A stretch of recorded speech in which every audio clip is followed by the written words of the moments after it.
Hello, my name is Isabel Newedge. Hello, my name is Andrew Jang. And I'm Fasayo Kanuka. Our project is focused on the idea of technology advancement for the future, specifically addressing how tech will coincide with humans, especially when applying to different workspaces. Mm, So, the question we ask now is, what is technology? Technology is the process of when everyday knowledge is applied to accomplish a specific sort of goal, or maybe even a vague goal. The word technology can be applied to a range of tools, including mechanical machines and such, like factory machines and utilities used by construction workers.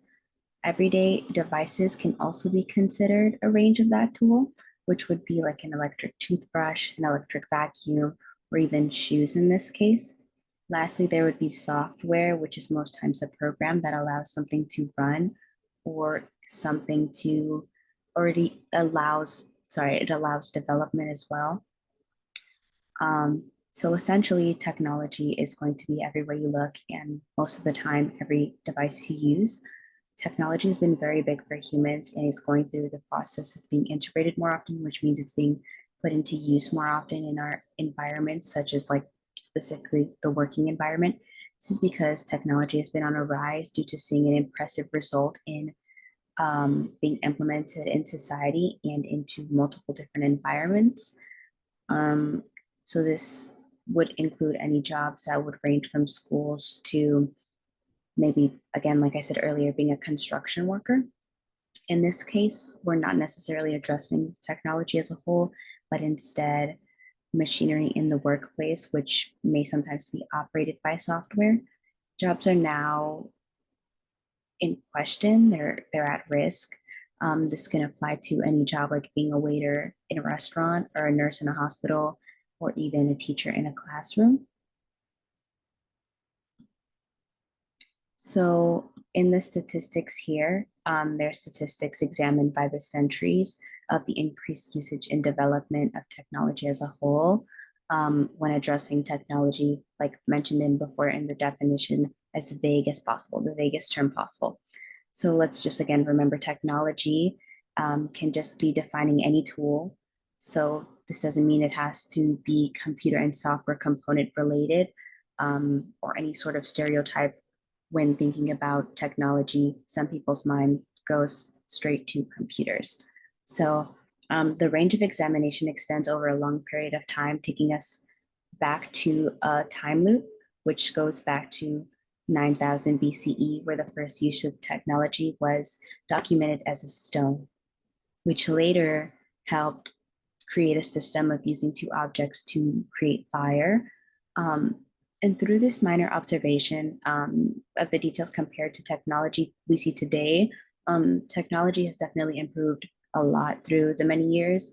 And it kind of becomes fun to think about the growth humans have had, animals, even learning to use fire, specifically relating back to the diagram, then now learning to cook. And it's even to the point where now in our time, people are finding ways to make 3D printed food. So it's very nice to think about.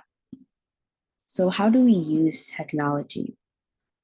Technology has become an essential tool that is widely used across the globe for multiple purposes. This ranges from like telecommunications and entertainment to other things. It plays a crucial role in enabling the exchange of information through short range transmissions and long range transmissions, which would be like text globally from Switzerland to the US and vice versa. Tech is also, again, utilized in educational institutions and online platforms, which can include something as simple as accessing a product you want to purchase on a website. Um, and tech is also being used in research centers. Technology is embedded in circuitry of things we use, like everyday devices like washers and dryers and refrigerators, gaming consoles, lighting systems, and even renewable sources like electric vehicles and solar panels, which did come as a surprise. There are a few main types of technologies that are used today in our working environment, and that's going to be mechanical technologies, artificial intelligence, and software and programming. These are mostly used because AI has been on the rise. It's getting experimented with. It's at the point where it's being consistently improved, um, getting people to even make robots that replace waiters. There was even a case where people who were sick and could not have outside interaction in Japan were even able to become AI waiters. It's very interesting. So here on this slide is going to be statistics of the increased use of tech in schools.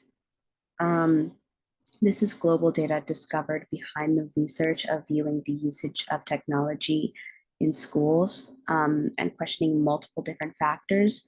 One of the factors displayed on this website was observing the overall documented scores of improvement based on the students' usage of technology at school. Um, so students are scoring very well based on this observation here. Students either score very high by using more than 60 minutes of technology screen time or not using technology at all. Um, it's not documented why the reason that is, but just looking at the graph here, we can kind of see, as observed by North America, that there's a lot of technology being implemented, and before no time, there will be a large implementation and use of technology for the other countries increase in education because you can already see it on the rise. Um, so this is just many of the one topics observed showing the technology system taking over teachers' jobs, teaching students for them.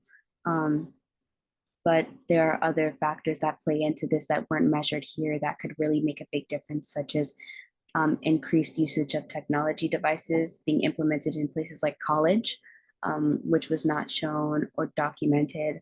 There's also the decrease of pencil and paper work as people have shifted more towards using laptops and tablets and computers and things of that nature, just doing assignments online. And this does not increase the usage of educational websites being used like ABC Mouse and other websites in places like daycares.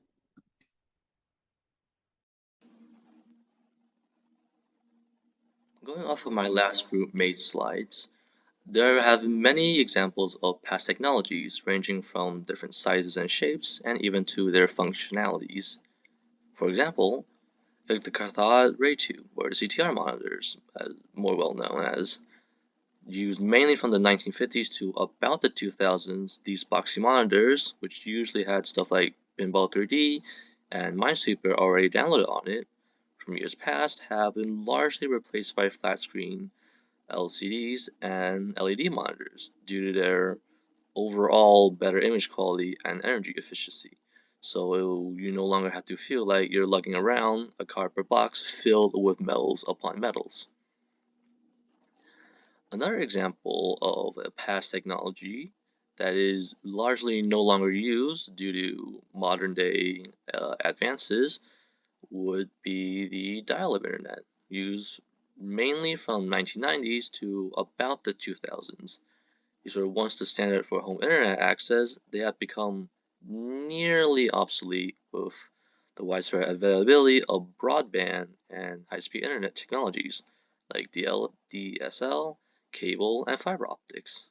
I say nearly obsolete because in some third world countries and less technologically advanced countries compared to, say, the US, to Russia, to mostly all of Europe, they still rely on dial-up internet to connect to the rest of the world, so they won't get left behind.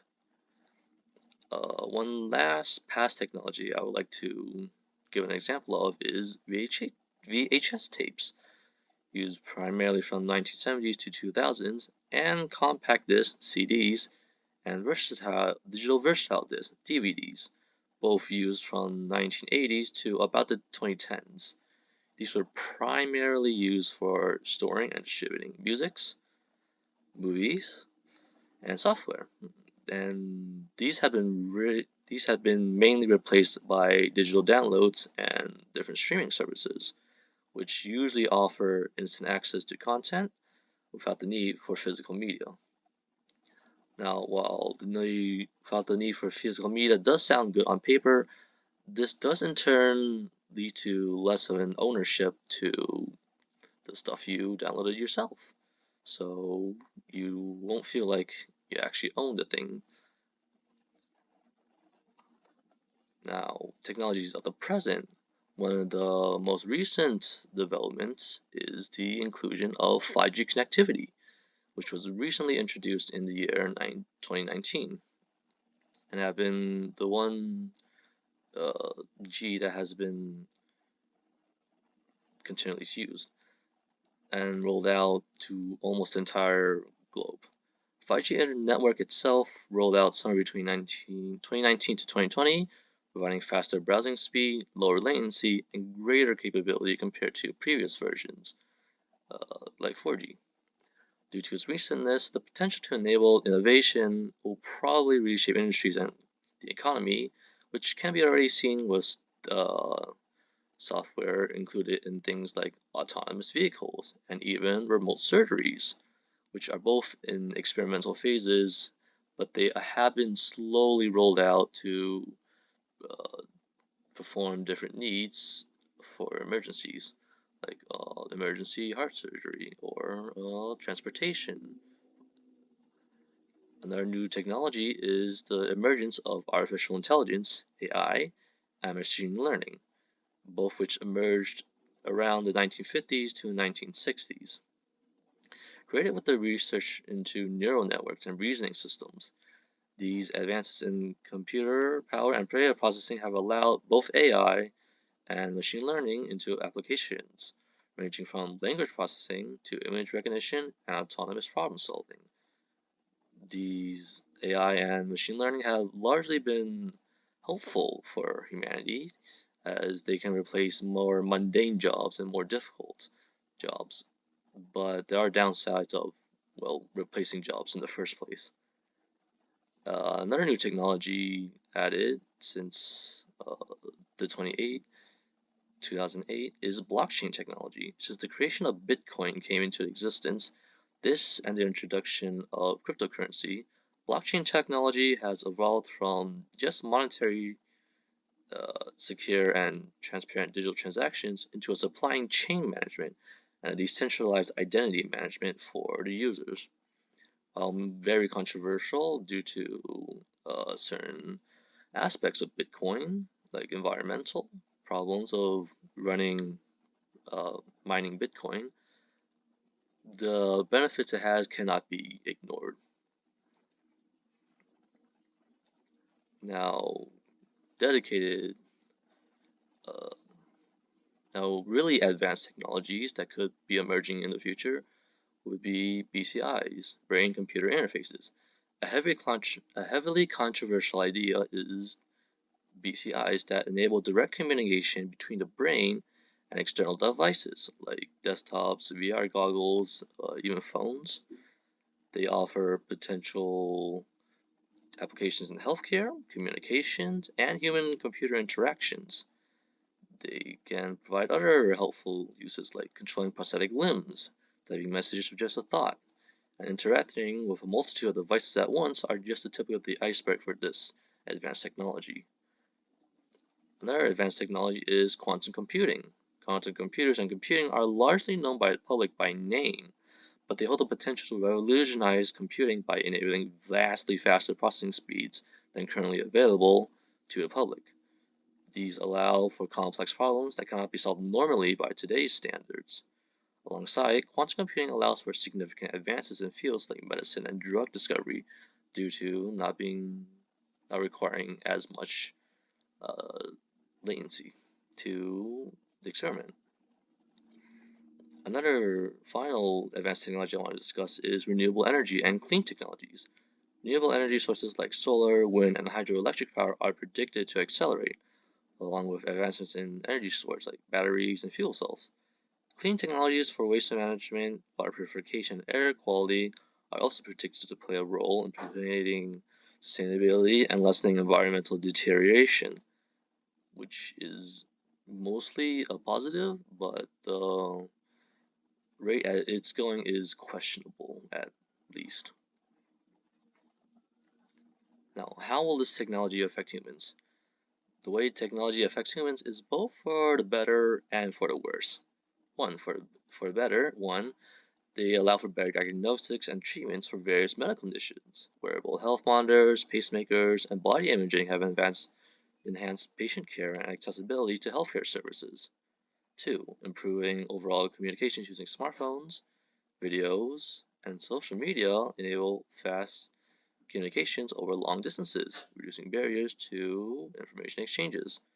So less latency and ping to each other devices.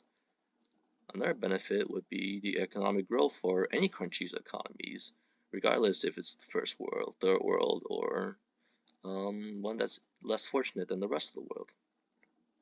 Technology fuels economic growth by creating new industries and jobs like e-commerce and online marketplaces, which expand businesses' opportunities and enable global trade, which in turn increases one country's economies and the others. So in the end, technology will benefit everyone in this case.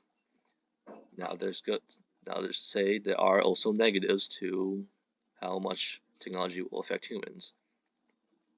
An over-reliance on and dependence on technology can lead to serious addictions, which further leads to mental health problems and a decrease in social skills due to excessive screen time and virtual interactions.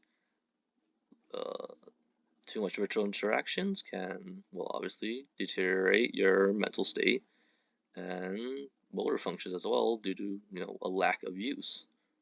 There's also the digital divide in access to technology, widening the inequalities in social and economics. Those without access to these technologies will face barriers to education, employment, and essential services.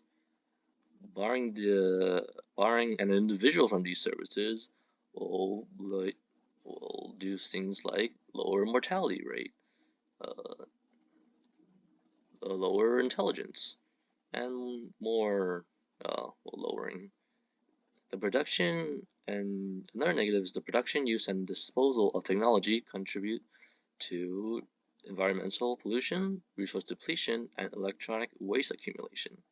And on energy consumption and improper disposal of electronics can also harm ecosystems and contribute to climate change. How does the increase of AI and advanced machinery affect education? Well, in a study done by the Boston University, the amount of CS majors in the years have nearly quadrupled in the recent 7 years, and this graph only dates back to 2016.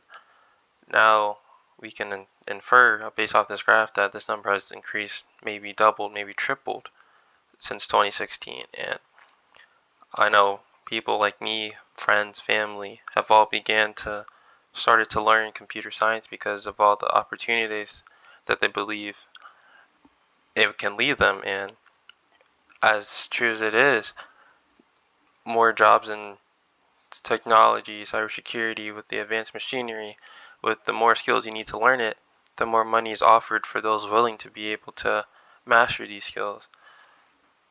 So it's no surprise that there is an ongoing increase of CS majors in the United States. Now, addressing machinery, technologies, and jobs. Well, now due to advanced machineries, there are a lot of more safety improvements with these technologies, as newer machinery technology often integrates safety features, reducing the risk of workplace accidents. For example, there's many construction jobs that have new construction equipment so that workers may not fall off, or workers may not risk injuring themselves, and have more technology doing more of the hard risks for them. Another advancement would be the skill requirements and expertise. As we just talked about, most of these new machineries need better need more skills to operate, and which is why a lot of students are going to college to pursue these uh, learnings so that they're able to get paid more. As these new technologies become more sophisticated, employees need to become more experts in programming and data analysis so that they can understand and even continue to evolve these new technologies. Not only that, these advanced machineries also produce efficiency as not only as they reduce the manufacturing cost and production time, but they also increase the manufacturing speed. Along with that, there's less risk for human error, human work ethic, human sleep. As machines don't sleep, they can work 24/7. There's nothing stopping a machine besides the person who controls it. There would be no need to hire so many workers when one machine can do triple the job of one human. As shown from this graph, the US farming has been modeled with the cost of AI and new agricultural technologies that the cost of, operating an acre of corn, soybeans, or wheat can be decreased by 31% just simply due to labor costs, fuel costs, and fertilization costs especially.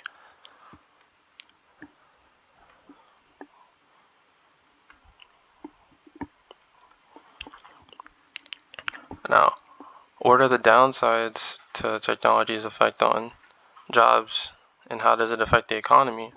Well, first and foremost, it affects human jobs. Jobs that humans did, like such as construction. A lot of hospital jobs, maybe you know, uh, maybe field work. Anything that manufacturing too. Like now, human jobs are not at risk. Now that technology advances, are able to do their jobs more efficiently and more cost efficient as well.